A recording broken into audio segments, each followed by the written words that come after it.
What it do, Status Coup? Welcome, everybody, for the Wednesday edition of Status Coup News. My name is Kim Brown. I am in here today for Jordan. I am the host of a show called Burn It Down with Kim Brown over on YouTube. We'll get to that in just a little bit, but I'd like to welcome everybody to the program. If you want to come on in and give the video a thumbs up, we've got a wonderful show in store for you today. So a little later in the program, we are going to be speaking with one of the members of the National Union of Healthcare Workers. If you're not so aware, out in Northern California, Kaiser therapists, clinicians, psychologists, mental health providers have been on strike for almost a month.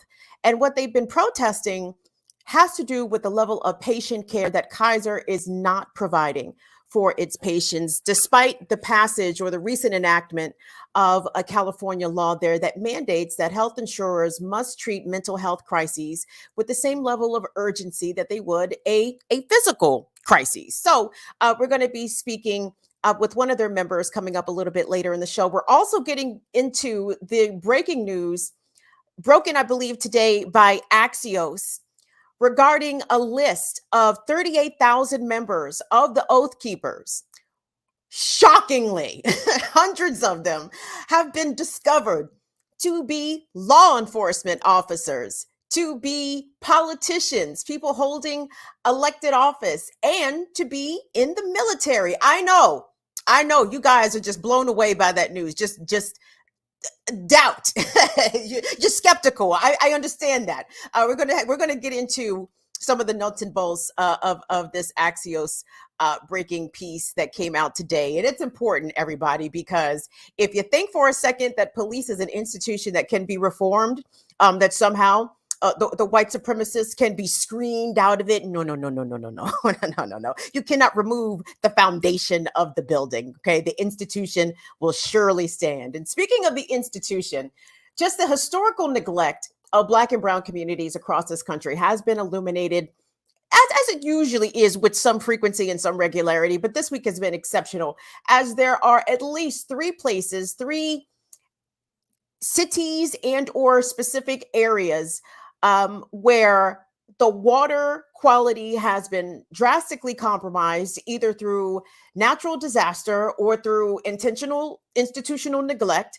The projects up in New York City's East Village, the Jacob Rees houses, is dealing with an arsenic contamination. West Baltimore, Maryland, in the specific neighborhoods of Sandtown, Winchester, and Harlem Park, are dealing with an E. coli contamination. And of course, the news continues to come out of Jackson, Mississippi, where residents there were dealing with inaccessible water, unusable water, in some cases, non-existent water, for several days following some historical flooding of the Pearl River. And right now, I want us to bring on Status Coup correspondent who has been on the ground there in Jackson, speaking with residents, getting the real people's reaction, where people have been telling Lewis directly the things that have been affecting them and the ways in which the water inaccessibility has been systemic and, in a lot of cases, historic. Lewis, thank you so much for joining me today. We appreciate having you on. And I'm telling you, the pictures and interviews that you have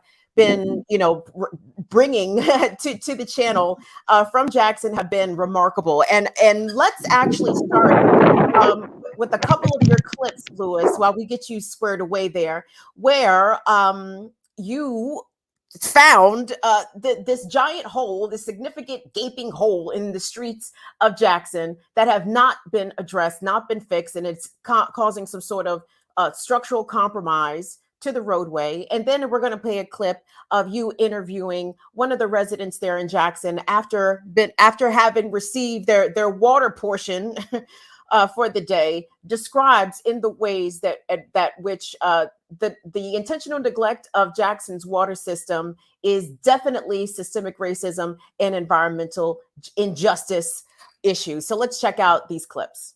This is a hole in the middle of a major road in Jackson. A resident I spoke with said that this has been like this for 2 years. I don't know if you'll be able to hear it, or see, but there's water running down in there. And the response to this so far has been that man just yelled thank you, because he knows that this has been going on for 2 years here. The city's response has been to shove a bunch of cones into it. Apparently no response from anyone to do anything about it, but you can see that this road is clearly being held up by literally nothing, and people have to drive over this every single day. There's a apartment complex right here. I'm sure there's children in the area, and they're having to deal with this on a daily basis. The important piece here is that this is a systemic justice issue here and a racial justice issue here. Environmental justice is racial justice. This city of Jackson is 80+% black. Our state legislature, our state leaders are majority white. All of our elected state officials are white. They've known about this issue for years, for decades. We've known that the infrastructure here in Jackson is crumbling, right. And we have so many state buildings that are not being taxed, and we have so many, there has been so much effort in the legislature from legislators here in this area, in the Jackson and Hines area, and even elected officials here in the city who have tried to get assistance from the state for years, and we haven't gotten the assistance that we needed from the state. The state knows about this right. billion-dollar issue that we have here, right. and they have continued to ignore it. Jackson is a majority black city. You cannot tell me that it is not because Jackson is a majority black city and they have divested from the city of Jackson and put those resources that could have gone to fixing the infrastructure of our biggest city in the state, but instead those resources and that attention has been given to the bedroom communities that are majority white, that have been the places of refuge for the white people right. who were once living in Jackson. Louis D. reporting there on the ground for Status Coup News. And just a reminder, everybody, immediately following this broadcast, we will be premiering Lewis's reporting that he has been doing for the past several days down in Jackson, giving you a on the ground perspective. And as we see the mainstream media outlets summarily leave Jackson, as expected and predicted, you can count on Status Coup News to continue to bring you the story of basically what is a human rights issue. There's no basically about it. This is a human rights issue. Water issue and accessibility to clean, drinkable water is a human rights issue. And Louis, to bring you in here, what is going on today in Jackson? I saw Governor Reeves and Jackson Mayor Chokwe Lumumba talk about how water pressure has been restored, and they seem to be really bragging and boasting about that. But I'm like, can the people drink the water yet? Can they shower in the water? Can they wash their produce in the water? What's the status of the water in Jackson today?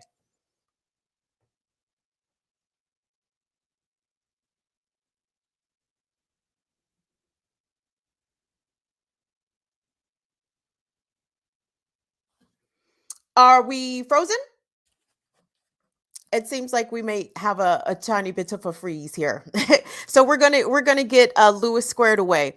Well, like I said, so I watched Mayor Lumumba's press conference, and I think this was from yesterday. So obviously there has been, I guess, some political disagreements between the mayor of Jackson and the Mississippi governor, right? And of course, there's going to be disagreements because Tate Reeves obviously does not care, is not necessarily invested in the interest of Jacksonians, for racist reasons, without a doubt. But what is interesting to me, or at least one of the things that I hope to ask Louis about, obviously beyond what the status is for average residents there, can they drink the water? Can their children drink the water? I know Jackson City schools reopened and sent the kids back to school, and I'm like, okay, is that a good idea? But regardless, one of the big takeaways from Tate Reeves' recent comments has to do with his willingness to be open to the idea of privatizing Jackson's water system, which we know is always the Republicans' long-term strategy to make sure that public institutions and public works fail by disinvestment, by piss poor management, to ensure that they go down, right? So that way,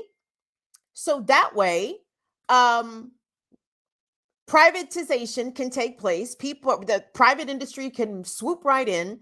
And I don't understand why. I mean, I understand why, because of capitalism. But the fact that Americans are so quick to accept that somehow privatization is a better solution. Of course, the private sector would manage the thing well better. Have you ever worked in the private sector? Does it work well? No. It is run by a bunch of bean counters who are fully willing and able to cut corners, to make sure that things operate on a bare bones as needed procedural and staff and supplies and all of that. What the capitalism will do, what the privatization will do, is probably make Jackson's water supply, which is already very precarious, that much less safer, right? I think Jacksonians could probably expect worse, worse water management if private industry moves in. And it's just very do we have Lewis? Can he Yep. come back on? Brilliant. All right. Sorry about that. Yeah, I was in the sun over there, and everything was working fine right up until you got to that last sentence introducing me, and my phone said the phone is too hot and it needs to cool down. So now we're over in the shade, but just behind me here is one of now kind of more the entrance of one of the water distribution sites here in Jackson. I missed a little bit of what happened in the middle there, but I heard your question up until you mentioned the mayor's name. But I can give you a little bit of an update of what I've been seeing today based on some of the clips that you played. That first clip was with a woman who works for the ACLU of Mississippi. They've been doing a lot of work down here. I also met with folks who had a very similar message to her today from an organization called Cooperation Jackson. Cooperation Jackson is really focused on community building in some of the lower income parts of the city where, frankly, everybody's picked up and left if they've been able to. And the folks who are still there are the folks who don't have the means to be able to do so. Most of the businesses in the area have moved out. I met with them today at an abandoned grocery store that this organization has actually saved up the funds to purchase. They're in the process of turning it into a grocery store again. That's going to be a problem or a process that they're going to be working through over the next 2 or 3 years at this point. But they were using it as a water distribution center and getting folks water in this community. I mean, some of these water distribution centers are more on the outskirts of town. This one was right in the center of the city. While I was there, I had lots of conversations with folks who were, both volunteers as well as, just general folks who are coming to pick up water. And one of them in particular pulled me aside, and he didn't want to talk on camera. He's an engineer who has done contracts with the city before, wants to be able to potentially do them in the future. So didn't want to put his name out there to kind of share any of this information. But we talked for about 45 minutes, and he gave me a couple of specific sites to go check out, including the one in that clip that you played with the massive pothole. I've never seen a pothole like that in my life.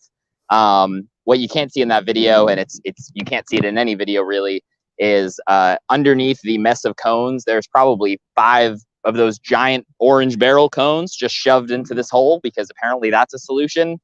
But inside of that hole is a water main line, according to this engineer who's done some work for the city. And that water main line was put in 1932. Nothing has been done to that water line since. And meanwhile, the road on top of it has been, everything underneath it is entirely eroded away. Like you can essentially, if you stick your head down in there, like you can just see under the road. And that's what there's cars in other clips that will be posted later on, are driving right over it.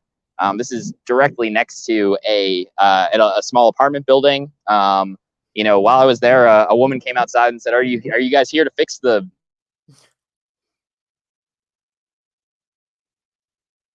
Uh-oh. We froze again with Lewis. We'll get him back. I don't know if clean shaven white people showed up in my neighborhood, I would assume they were there to fix things too. Oh, you're here to fix the thing. Clearly, you are the people that fix the things.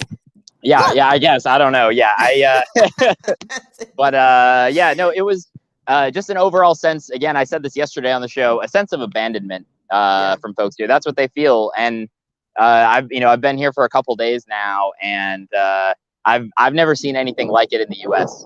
This is it's an absolute shame that this is what's going on in 2022 in America. So Lewis, off the top, I'm not sure if you heard my initial question. Is the water drinkable in Jackson right now? Can people turn on the faucets, brush their teeth, take showers safely, mouth open or closed? Is the water accessible to Jackson residents? Absolutely not. And there's no end in sight at this point. Folks have not been told when this situation will be resolved. Some folks, that you're told you can shower in it, but to keep your mouth closed. A lot of folks are concerned because, you get water in your eyes, or if you've got little kids, telling your little kids, oh, make sure you really keep your mouth closed. A 4-year-old might not understand how serious this really is. So absolutely not. I will say water pressure has been restored to most of the city. A lot of folks that I spoke with over the last couple of days, about half of them had low water pressure or no water pressure at one point or another. It was kind of like one day you might have it, one day you might not. But throughout this whole thing, it has not been drinkable. A woman that I spoke with, I mentioned Cooperation Jackson. She said that she's been boiling the water as long as she was probably in her mid-20s or so. And she says she's been remembering boiling water for the last decade. She's heard about members of her family talking that back in the 70s and the 80s, they were talking about them needing to do an overhaul of this water system. So, there's a whole host of people to blame for this. This is decades and decades of injustice and kicking the can down the road. And no one has stepped in to do anything about this. Another example I had from today, I met with a man when I was in that neighborhood with the giant pothole. Everyone was, I looked a little bit out of place with the camera and everything. And they were like, well, what do you know? Come see this now. Come see that. Which, again, that tells me that no one is going to these places to go and actually see what it looks like. Like they were, I was asking people on the street, hey, can you tell me about this? And they're like, yeah, like nobody's ever asked before. So, one of those people led me to an area. There was a fire hydrant in front of the house, and this fire hydrant had been leaking. I forget if it was 16 years or 18 years, but 16 or 18 years, it's been a slow leak out of this fire hydrant. Several administrations, this man had contacted mayors, city council people, anything you can imagine. And it's leaking water that does not look or smell good out of this fire hydrant. He mentioned that they have sewage coming up through the ground there, depending on when it rains. And this is in sight of the university, just on the other side of the yard. You could almost throw a football at it. And the neighborhood right next to some of these nicer facilities is just simply being fully neglected. Yeah, if these people lived in a football stadium, I'm sure they would have, top-notch resources available to them there in Mississippi. But as you mentioned, this is obviously a systemic issue going back many decades and many generations. And when I was watching Mayor Lumumba's press conference, he read out a letter that he sent to Mississippi Governor Tate Reeves back in 2020. This is after Jackson experienced a severe ice storm in which they had a lot of their water mains froze and broke, and people did not have access to safe water then. And in the course of this letter, he referenced a 2018 ice storm that gripped Mississippi's capital, in which a similar situation had occurred, where the water was not usable by residents. And he also talked about giving Mississippi, the governor, a price tag. I think the mayor quoted $47 million for the upgrades and the maintenance that Jackson's water treatment plant required.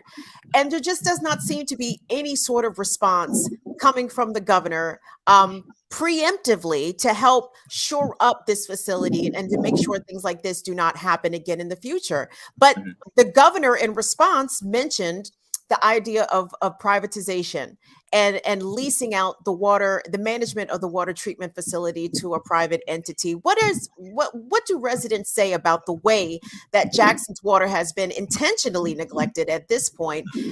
And are they open, or do they have thoughts about the idea of their city's water being privatized? Yeah, I spoke with a woman named Danielle yesterday, who Jordan's interviewed on the show here multiple times in the past, and I mentioned that to her. And she's obviously got a lot of concern with it. In other places in the country, where we've seen privatization. I mean, everyone here is obviously familiar with Jordan. Look at Flint, look at Detroit. There's lots of case studies where that is not the move to do that. When privatization comes, you've obviously got a lack of oversight. It's already hard to, like, you're relying on, is your government telling you, or is the water authority telling you the truth about what your water is? And now it's moving into a private company that has a financial incentive behind it. We know that private companies with money on the line are always the most truthful people all the time, right? I mean, you know that, Kim, of course. Why would a corporation ever lie? They've never done it before. They'll never do it in the future, right? So obviously there is a lot of concern there. A lot of residents I've spoken to are saying, hey, we need the money to come, from the federal government, and it needs to be assigned specifically to Jackson, and it needs to be done in a way that can't be diverted to other parts of the state, right? Because historically, whenever money gets sent to Mississippi, Jackson's the capital city. It's also the largest populous city in the state. That money is not proportionally going to Jackson in the way that it's supposed to be, whether it be water, whether it be parks, whether it be hospitals. In the neighborhood this morning that I was in, they had a school closed down. So now all those kids are being bused all over the place to schools far away from their houses. So whether it's water or whether it's any other type of infrastructure, the money is not reaching Jackson. Really, this is, the woman Candace that you played in the beginning from the ACLU of Mississippi, as well as other studies are saying that this is a $1 to $1.5 billion problem.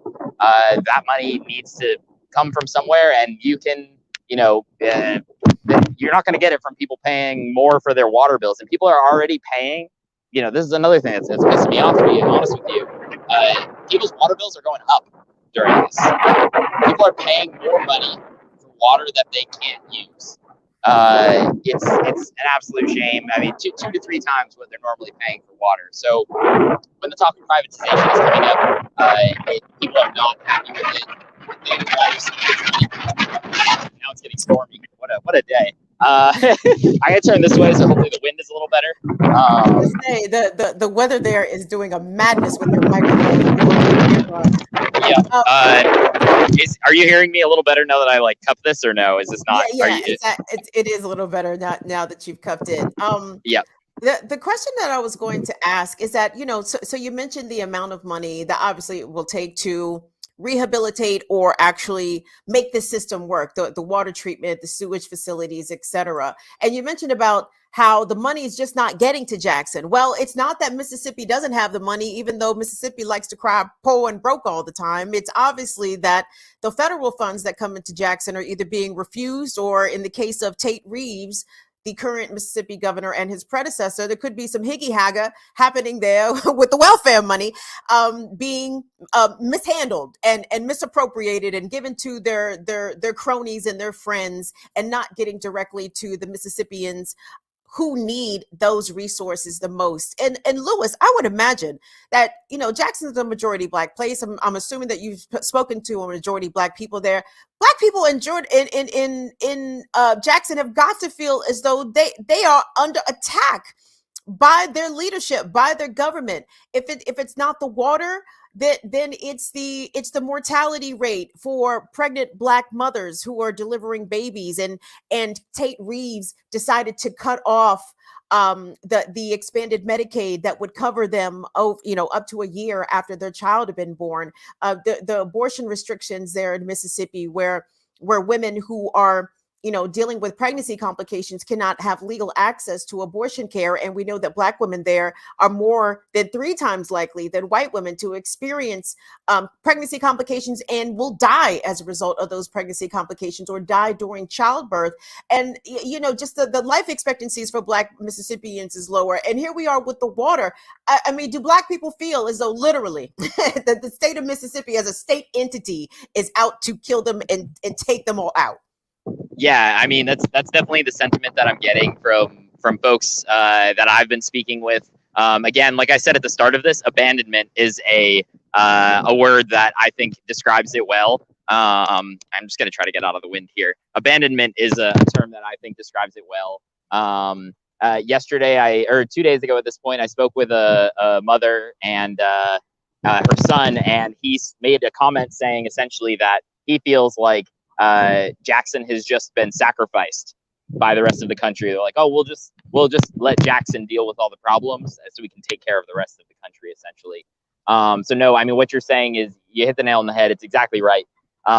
It's and you mentioned some of the distrust and money getting shipped around to the different places, whether it be the governor or other levels of government as well here. I get a general sense of distrust from people when I mention, like, okay, it seems like the money is not making it where it's supposed to be going.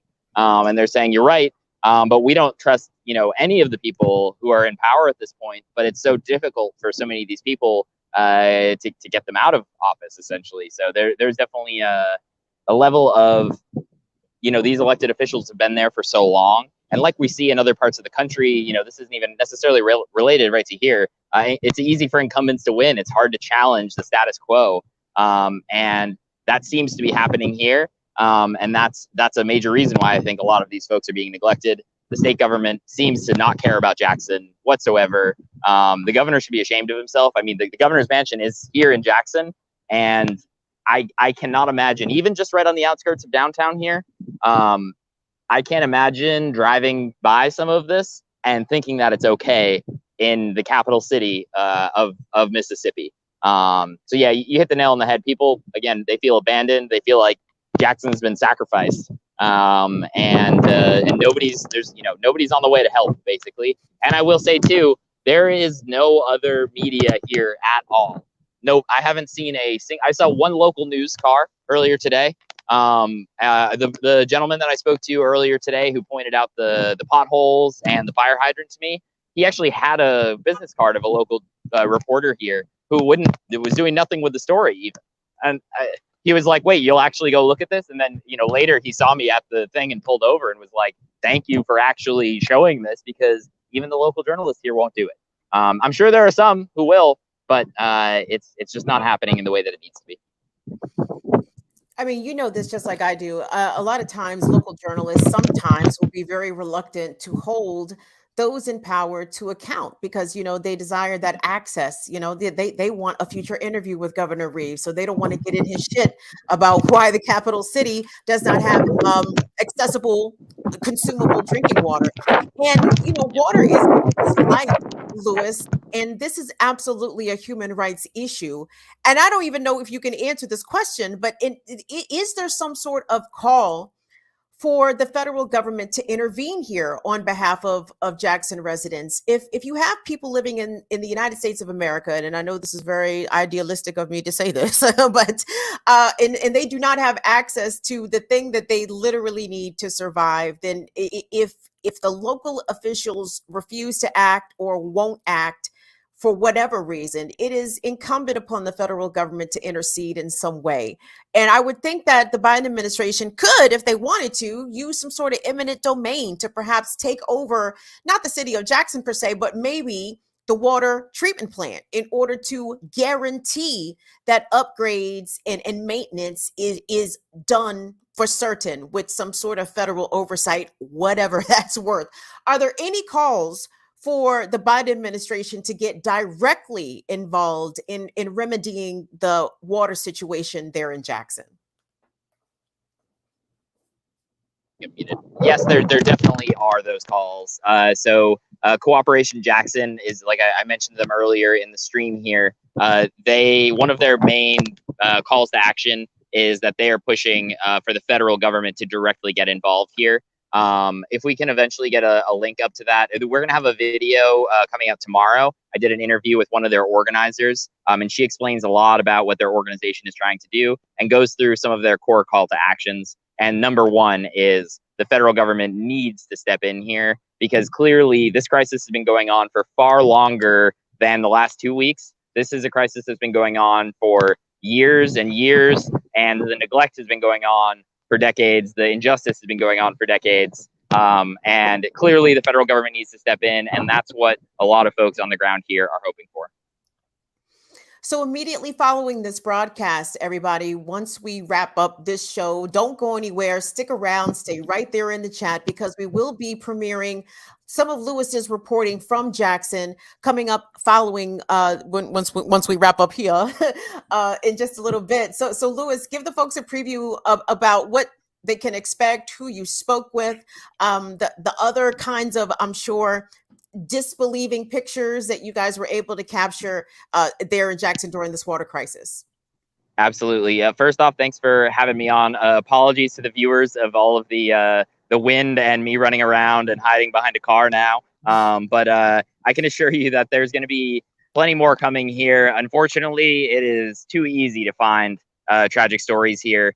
Definitely keep an eye out for the interview with the Cooperation Jackson organizer that should be coming out soon, potentially tomorrow morning as well. Again, some more details with the gentleman I spoke with today, Simon, about the fire hydrant that's leaking bad water all over the streets. I'm working on getting an interview with some local restaurant owners because the restaurants here are being affected dramatically. They're having obviously you're got to boil. Cooking food is an ordeal. So I'm working on having that happen shortly, but definitely a lot more coming. I'm also posting updates on Twitter. You can check some of those out live. It'll just be like short little clips and things like that. At LOUISD217, Louis D217 on Twitter, and I'm posting updates there. Feel free to ask questions there as well, because clearly there's not a lot of people talking about this. So, yep. I'm so glad that you're there, Lewis, and I'm so glad that your reporting and Status Coup is on top of this, because again, the mainstream media will fall down on the job depending who it is that's being harmed. So thank you so much, Louis D, on the ground there in Jackson, Mississippi. Guys, don't forget, as I mentioned, immediately following this broadcast, we are going to premiere a new video of Lewis's reporting from Jackson, the latest Jackson water crisis. I even loathe to call it the Jackson water crisis because it's like the 20th Jackson water crisis. This is not new. These residents have been intentionally neglected. Their infrastructure has been intentionally disinvested. So we're looking forward to Lewis's reporting the premiere of his coverage of the latest Jackson water crisis immediately following this broadcast. Louis D, thank you so much for checking in. We appreciate it. Thanks, Kim. All right, status coolers. I'm not even sure what Jordan calls y'all. Are y'all status coolers? Are y'all the coos they tots? I don't know. But check this out. Hit the thumbs up on the video, like the video, boost the algorithm on YouTube, because you know YouTube is a ho out here and be acting all funny and shit. So go ahead and hit the likes up, the likes up, thumbs up, you dig. And please take a moment to support this channel. Support this channel by becoming a member of Status Coup. It is imperative to have this kind of reporting, specific kind of reporting, on the ground reporting, talking to the most marginalized, these most disenfranchised of American society, because at the end of the day, you will always know the character and the quality of a nation, of a city, of a state, by how they treat the most vulnerable, by how they treat the poor, by how they treat the elderly, the disabled, children. Okay, like, this is all important.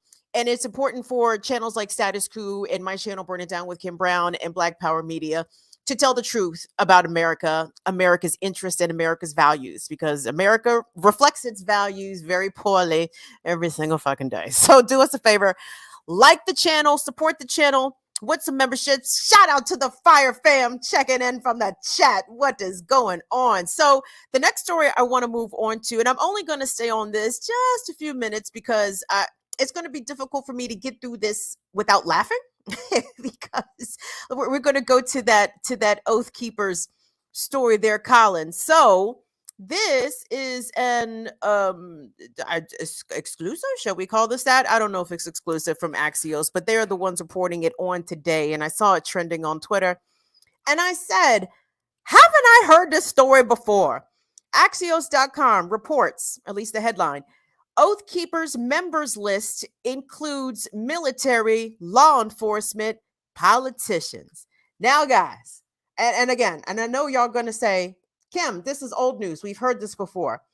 Here's the thing. You cannot hear this enough, okay? It is so important that we stress how deeply white supremacy is baked in to our institutions, specifically of law enforcement and that of the military too.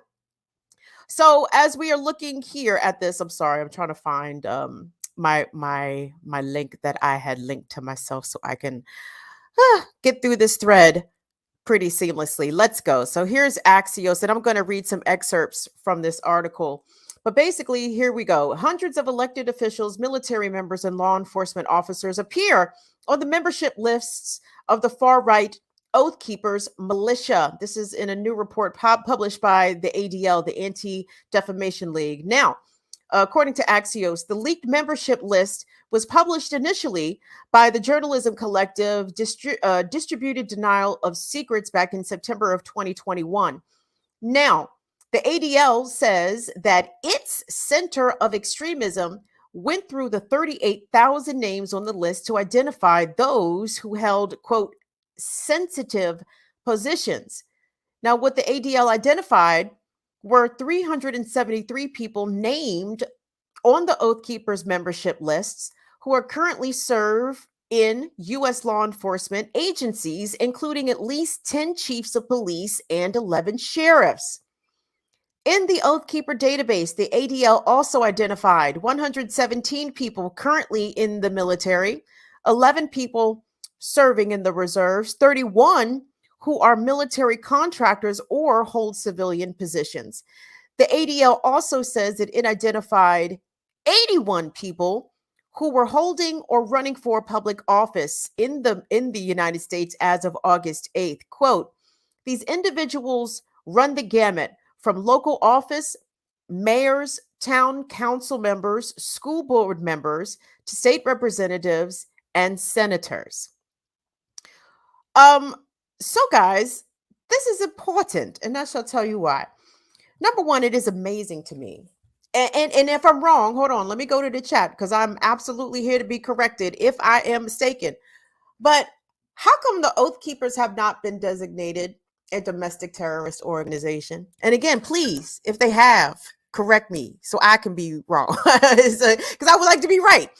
To my knowledge, the Oath Keepers, again, the Oath Keepers and the rest of those junior Klansmen, auxiliary organizations, the 3%ers, Proud Boys, none of these organizations have been designated domestic terrorism hotspots, as it were, which I find hilarious. And I think perhaps the data extrapolated from this list of 38,000 Oath Keepers could give you an indication why these people have not been designated domestic terrorists, because they are actually sworn members of the U.S. military and of U.S. law enforcement. And truthfully, I feel as though some of these numbers reported by the ADL might be a little off, because that sounds a little low. only 373 were law enforcement out of 38,000. No. I imagine that number is way bigger than that, right? And let's say that we accept these numbers on their face. Let's say that we accept those numbers on their face. There is no consequence. There's no penalty. There's no punishment, truly, for being a member of a white supremacist organization whilst simultaneously being a member of American law enforcement and a member of the U.S. military. Because inextricably, the ideals and tenets held by white supremacy and colonialism and in global capitalism and the role of American hegemony via the military across the globe, these things go hand in hand with white supremacy and American policing. American policing in a lot of U.S. cities act as an occupying force. They're not there to stop crime. They don't prevent no fucking crime. Look at these crime statistics across U.S. cities everywhere. Carjackings allegedly up, all kinds of other crimes up. If the police do such a great job, how come none of this crime is preemptively stopped? How come the police are so bad at their jobs, they're not able to stop crime? Hell, they're barely able to solve crimes. Check the clearance rate for homicides and sexual assaults and rapes in a city near you, for the police department near you. I assure you it is woefully low. But when you compare the amount of crime that American police actually solve, compare that to the lion's share of most city and state budgets of which they gobble up and consume, it seems to be a very poor, a poor return on our investment relative to the amount of public funds that get spent on policing. But I digress. But the ways in which white supremacy is foundational to American policing, these kind of numbers should shock nobody. And the fact that we keep hearing stories about this come out from time to time, and it's kind of like, oh, really? Like, oh, you don't say. What happens? What literally happens to these people? Very little. Very little. I know there is a DC, a Metropolitan Police lieutenant. His name escapes me right now, but he was placed on administrative leave. I believe paid administrative leave, if I'm not mistaken, for allegedly being a member of one of these white supremacist organizations, right? But inherently, it's not a fireable offense. It's not a fireable offense. How can it be? How can it be a fireable offense? To make sure that cisgender, white American, Christian, straight men, property owning men, very much like Donald Trump and his ilk, make sure that they remain at the top of the American social hierarchy, remains paramount, right? And that is the end. That is the end. Please don't think that being racist is a demerit in the eyes of law enforcement. I actually think that they probably have to recruit racists, right? At some point, there has to be some question asked throughout the screening process. And I think that potential police departments have every clue and inclination about where a potential officer candidate stands when it comes to the issues of policing non-white people, right? And they need those kinds of people in there to reinforce the social order, to make sure that Black people stay in their place, to make sure that Latinos and Indigenous folks stay in their place, and to be the protectors of property and capital for wealthy whites, right? And from a class perspective, obviously the police in all white areas will go beat on the poor whites. and that's not good. We should not support that. But the Oath Keepers specifically have a very racist ideology, right? I'm sure the Oath Keepers take all the whites. They take them poor, middle class, rich. They don't care. Just be, just be Caucasian. Just be Caucasian. So they don't see class in the Oath Keepers, which is I guess good, but bad in the sense that obviously they are going to try to reinforce racial hierarchies and make sure that the white people stay in power. And this should be something that we cannot support. I don't like the fact that there are chiefs of police and 11 sheriffs who claim membership or allegiance to this organization. The amount of military members also is a bit perplexing. But again, unsurprising, because the same ways in which American policing are used as occupying forces against non-white populations in the United States, the U.S. military does the exact same thing. We have 800 military bases across this country, 800. This in the face of the latest Jackson water crisis. But again, it just goes to show you where a country's priorities lie, right? And they will budget and spend their money in the ways that best advances those interests every single time. Let's see. Colin is our guest on. Oh, she is. Okay, good. Gang, so I want us to move along because I am so excited to be joined with our next guest, because if you have not been made aware, first of all, right on to all of the union members, all of the labor actions that have happened across 2022. This has been an amazing year for unionization and for labor organizations. This has been a fantastic year. And the ways in which workers have stood up and asserted their rights, their demands, again, for basic human rights in the workplace versus capitalism, has been outstanding. But there is a strike that has been happening for almost the past month in Northern California.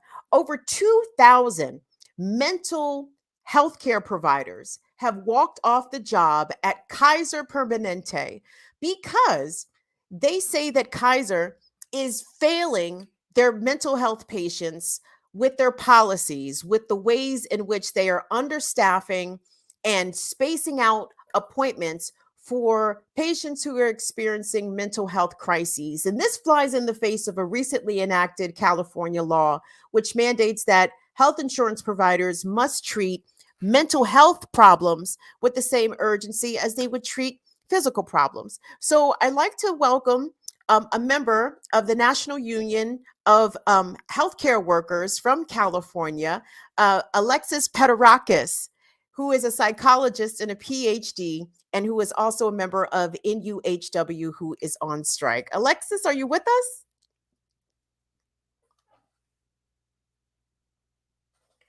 We'll get her on. Give us a second. Yes, we'll get her on. So give me a second, y'all, because this isn't my car. I don't drive. I don't know how to drive stick shift sometimes. So give us a couple of moments and we'll see if we can get Alexis back with us.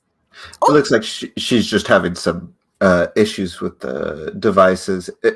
If you're having trouble, Alexis, just click the settings at the bottom and you should be able to select your camera and audio. Hey, Colin, do me a favor. Can we run that clip while we give Alexis a couple of moments to get her device together? So I wanted to run this clip. This was posted by WSWS.org, their healthcare letter.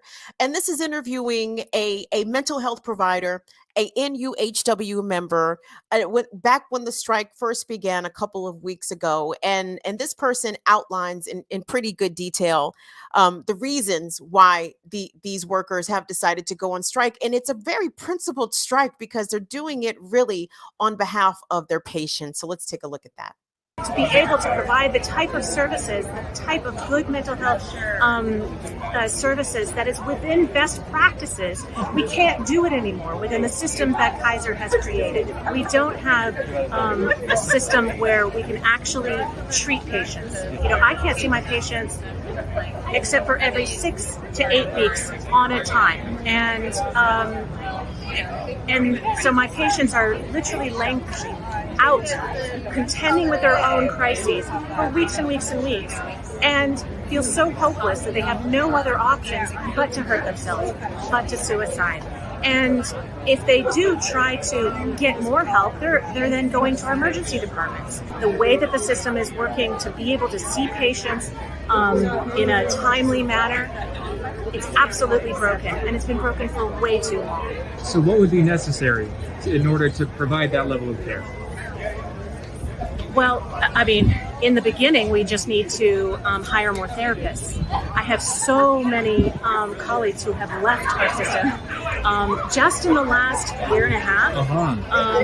And that's out of, several reasons.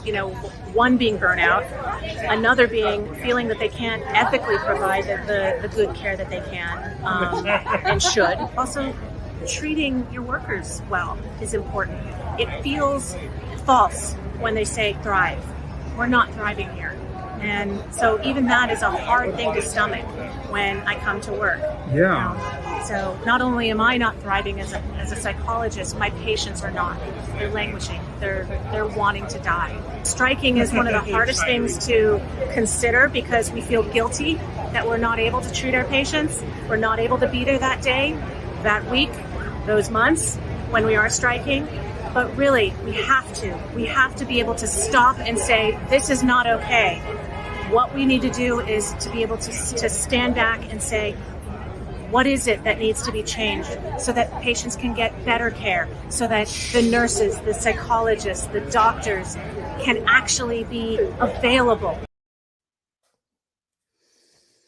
That clip there posted from WSWS, their healthcare newsletter. So I think we are still trying to get Alexis on to join us. But let me give you guys a little bit more background information about the strike. So in July 1st, I believe is the date, that a California law that was enacted and now law, July 1st, makes it mandatory for health insurance companies to cover mental health the same as they do physical health. And what the psychologists and the clinicians of Kaiser were voicing their disapproval of is that the way that Kaiser would deal with patients who were bipolar or perhaps suicidal or depressed or anything, they would schedule these patients' appointments several weeks in between. So they would initially have a session with a mental health care provider, and then they wouldn't see them again for 6 weeks, for 8 weeks. And if you're dealing with a major mental health crisis or some sort of episode, or if you're manic, if you're suicidal, like all kinds of things, 8 weeks out is not a good consistent schedule to be speaking with someone who is trying to assist you with their health issues. So the part of the reason why I'm so fascinated by this labor stoppage by the National Union of Healthcare Workers has everything to do with really how principled it is.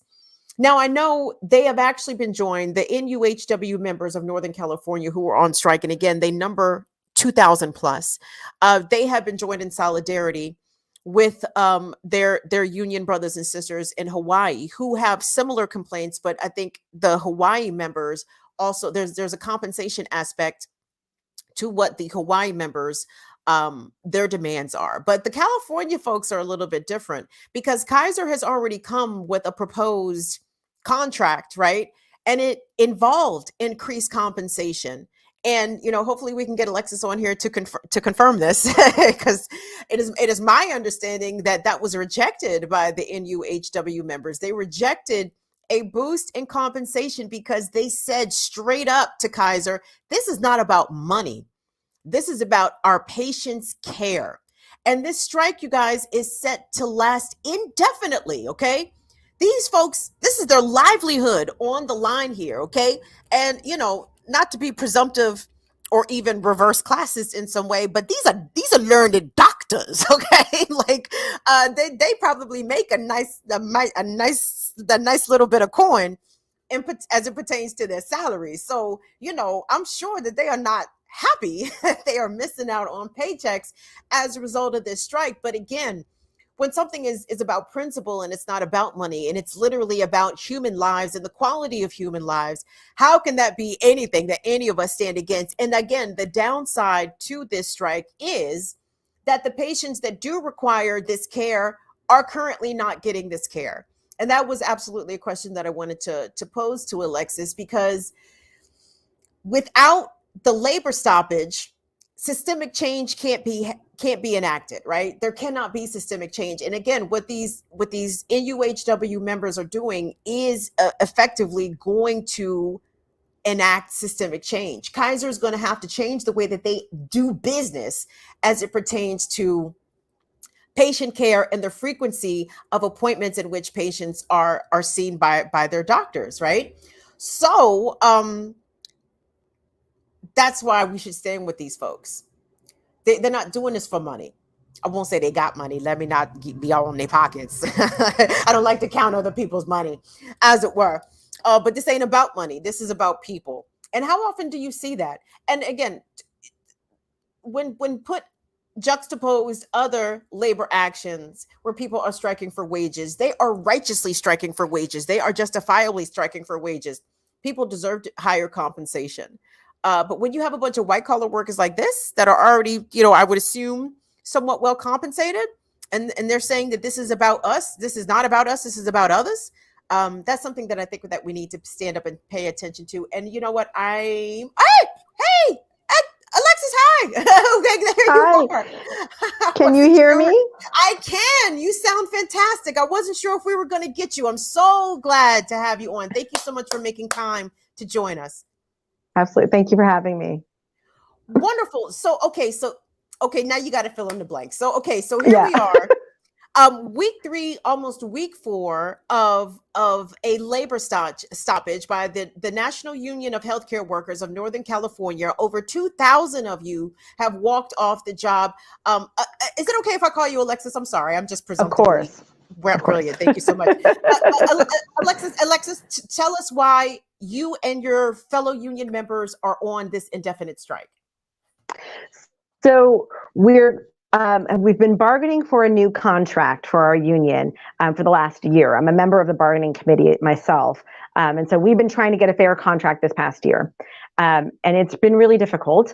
And it's really come down to it in this last few months, where it's the patient care issues are so grave and so significant that we really cannot continue working and doing our day-to-day job if Kaiser doesn't fully commit to making reforms in its mental health care system. Right now, it's mind-boggling, honestly, like how bad it is. And being out on the line recently and hearing stories from patients that have come to the line to share their stories, as well as other Kaiser employees in other departments talking about their difficulties with getting mental health care, right? They're employed by Kaiser and they're saying, why won't Kaiser take care of me when I have needs, right? So we're on the line to get a fair contract that includes provisions and protections so that we can see patients when they need to be seen, that we are able to do the work the way that it was designed to be done in the field of psychology. Almost none of us right now are doing the work in a way that is in alignment with how we were trained to do the job. And that's what I think leads to the most burnout, is doing something that you know how to do, but you're not given the resources to do it right or properly. And so you just feel very helpless and hopeless. So that's what we're really wanting right now. So expand upon that, if you could, Alexis. When you say that Kaiser is not giving healthcare workers the tools that they need to really do their job correct, because I've seen that understaffing is one of the complaints of the union members, that doctors have too many patients, they have too high of a caseload. But on the other hand, the patients are saying that, hey, I'm only getting to see my doctor once every 2 months, once every few weeks, and I'm really experiencing a mental crisis here. So talk to us about some of the specifics that the workers are striking about. Yeah, I mean, we're certainly, in a mental health crisis. It's its own kind of pandemic, and we were having difficulties before the pandemic started, honestly, and Kaiser's been having difficulty with their mental health care system for over a decade. And it's just gotten worse. And so the challenge that's happened over the past couple of years is that more and more people have needed care, and their needs are more and more acute and intense. And the system just cannot hold people that need to be seen more than 2 or 3 times. It really has difficulty sustaining because the caseloads are so high. And it really kind of has this feedback loop. When those caseloads are so high, and you feel like you can't do the work the way it's supposed to be done, and you see people just like with prolonged suffering or worsening of symptoms, you don't want to stay. And so there's been so many people leaving, and Kaiser likes to say that there's a shortage of mental health care workers out there. And the fact is there's not in the Bay Area. There are enough people. I've seen a ton of my colleagues go into private practice. If they had retained the therapists that they had from going into private practice, we'd be well stocked. Everybody's going to places where they can do the work the way it's supposed to be done. And so they talk about a shortage of therapists. Honestly, it's an issue around retention. And they're not retaining their therapists because we really can't stay in a place. You can't really continue doing unethical work. It's really gutting. That moral injury is not sustainable.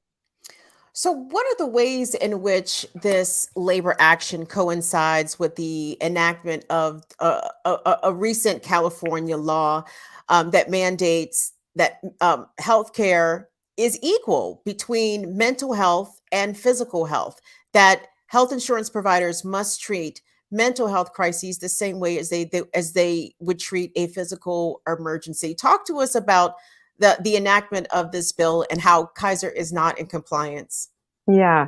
So the original one around mental health parity is SB 855. And really, like, that's what you're speaking to, is that treating mental health in the same way that we treat physical health, and that we're making sure that we're providing the treatment that would be recommended to whatever mental health condition or situation you have. And then more recently, this past July, SB 221 went into effect, which kind of mandates that an HMO like Kaiser be able to offer a return appointment within 2 weeks, unless the clinician determines that it's not going to be detrimental. And that is absolutely impossible. Like, I can maybe get like a little 15-minute phone call in 2 weeks if you're lucky, but I'm booking out 6 weeks. So to be able to imagine, how does the system have to change to be able to accommodate more appointments like that? And the union has, from the get-go, from a year ago, we have put forward proposals that would really help them to make those adjustments to meet these, legislative requirements that help us kind of have some guardrails to make sure that people are getting the care that they need. We would never imagine right now, like if somebody was recently diagnosed with cancer, that they would be waiting for their chemotherapy, or that it would be doled out, that you only have, you're supposed to do it for 3 months, but we're only going to give you 1 month, and hopefully that'll be enough, right? We would never do that in the physical health realm. And so we're really, I think right now, our country, and maybe even the world, is really in a moment of coming together and figuring out how to really integrate mental health into healthcare, so that it's actually all just healthcare. We treat everything the exact same. What I find remarkable about this labor action is, I've been following it from its onset, and shout out to the NUHW, post more video clips from your protest, post more video clips from your protest. But I've seen members be interviewed on the streets, on the picket line, and one member said, this is not about compensation. They said, and correct me if I have this mistaken somehow, Alexis, but Kaiser came with you to you with the proposal that involved more compensation, but none of the things that you've articulated about the lack of patient care. None of those things would fundamentally change, but they were willing to give you more money. And from what I understand, that was rejected. Is that correct? Wow, talk to me about that. That you have it correct.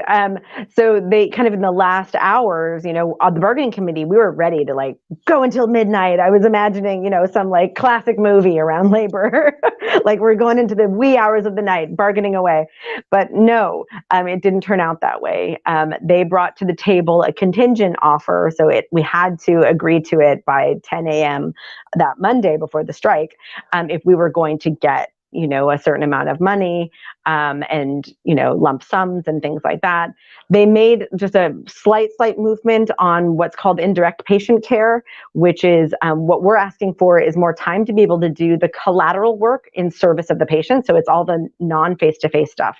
It's not the documentation, it's not training, it's all like consultations with teachers or consultations with your regular care doctor, or let's say somebody has an eating disorder. I need to talk to that eating disorder specialist to really make sure we're teasing apart what's what. So when we don't have that time in service of our patients, they don't get better because the treatment team is not on the same page. So that indirect patient care time is really important.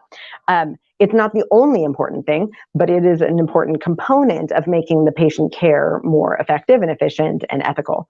And so they made this slight movement in that direction. It's not where we need it to be. And fundamentally, what it felt like, just kind of, being a member in there, it felt like, how much is my soul worth? How much are my professional ethics worth? And it was a unanimous no, we're not going to take that, because we're out here because we care.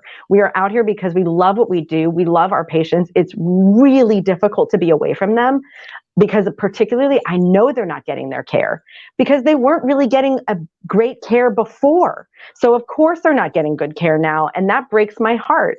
Like, that's not what we want to be happening, but they deserve better. And this is really a sacrifice that's being made so that they can get better care on the other side. I appreciate you saying that, because that was a question I was going to ask. As a care provider, obviously ethically, this has to be a challenge, because again, your patients, their needs, you know what they're not getting, but like you said, they weren't getting it also great to begin with because of the way that Kaiser does business.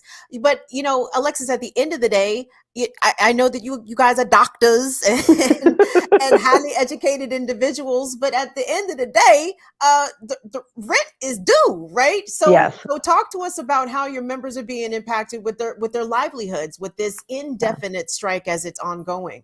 Yes. Thank you. I mean, it is really difficult. Everybody's got their situation, right? Like everybody's dealing with something, and it is a really big sacrifice to go without pay for extended time. And honestly, maybe I was naive. I thought, well, it's going to be a couple weeks, but now we're in week 4, 3.5 weeks in, and it's really starting to hurt. And so what folks are doing, which has been outstanding, is we really, different sites have developed hardship funds or strike funds, and we're gathering money from our community because they support us. They know we know we're on the right side of history, and our community knows it too. Our patients know it. I mean, the patients are showing up. They're showing out in droves, and they're telling their stories online and in media, and it's really, really powerful. And so what we're doing is really trying to fundraise so that we can keep people out. And we've been effective. It's been so helpful. There have been people that came to me that first week and they said, I can only do a week.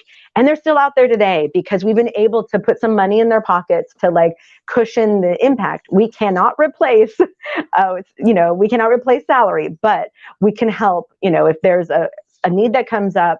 We're really trying to just show up and show out for each other.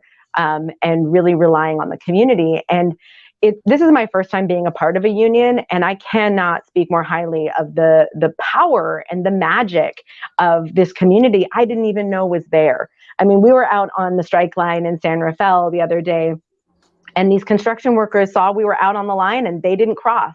They were scheduled for construction that day, but they didn't cross the line. They were like, we would never cross a line, right? So that solidarity, people are not doing deliveries if they see that we're on the line, right? Like there's just this beautiful way that it's a equalizing kind of value system that I've just never seen before. And I feel very grateful. It is a beautiful thing to watch the solidarity amongst not just union members, but specifically healthcare workers in California, because I know the California Nurses Association and the chapter there of the National Nurses United, 22,000 nurses are prepared to go on strike there. And I was watching some of their picket actions, and they kept shouting out you guys, shouting out to the Northern California, NUHW workers. So it is warming my heart to see California healthcare workers get out in the streets, holding these hospitals accountable, holding these health insurance companies accountable. This is beautiful. And you're doing it for your patients, which again is the most principled stand. So please, can you keep us updated since you're on the bargaining committee? Can we check in with you? I hope you guys bring Kaiser to their knees, but I hope they capitulate, to your demand. So please, if we could stay in touch and you keep us updated on the progress. Absolutely will. Thank you so much for your enthusiasm, for keeping track of it, for sharing the story. It's so important. The community elements are so essential to it. And so thank you so much for sharing our message and being a part of our community. And Alexis, thank you so much. But because I respect you, can you please tell me how to pronounce your last name just so I don't say it wrong? Petrakis. Thank you. Guys, we have been speaking with Alexis Petrakis, PhD in psychology, member of the bargaining committee of the National Union of Healthcare Workers. 2,000 plus of their members have been on strike in Northern California, going on 4 weeks now against Kaiser's very harmful policies that do not center patients' needs. Alexis, thank you so much for making time. We appreciate it. Thank you so much, Kim. Really appreciate it. Have a good one. All righty. Thank you. All right, gang. We've made it. all the techie bugs we're trying to sabotage, but we say no. Like Matumbo, we wave that finger. No. The technological sabotagery will not stand. Yes. So anyway, show is over. Do us a favor. Don't go anywhere, because immediately after we conclude this broadcast in just a few quick seconds, you will be taken to immediately. You don't have to even go anywhere. You don't have to push any buttons.